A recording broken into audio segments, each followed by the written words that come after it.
селе Кацырхова Гагарского района задержан житель города Сочи Зибелян Сурен Суренович, 1970 года рождения, который был доставлен в отдел милиции поселка Цандрепш для личного досмотра.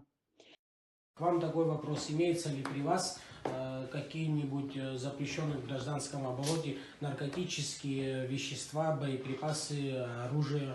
Что-нибудь есть при вас? Да, Что именно? конопля, марихуана. Наркотическое вещество? Да. Марихуана. Да, Где именно и в кармане в правом. в правом кармане? Можете его выдать? В правом вашем кармане. Так, граждане понятые, пожалуйста, смотрите, полиэтиленовый пакет, сверток полиэтиленового пакета.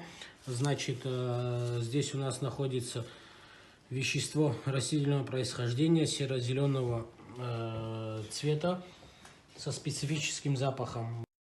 Оперативные мероприятия по выявлению факта незаконного приобретения и хранения наркотического средства и изъятия такового провели сотрудники отдела уголовного розыска Гагарского управления внутренних дел совместно с коллегами Цандрипского отдела милиции того же РУВД. В отношении гражданина Зибелян по признакам преступления, предусмотренного частью 1 статьей 223 Уголовного кодекса Республики, возбуждено уголовное дело. На время предварительного следствия подозреваемый заключен под стражу.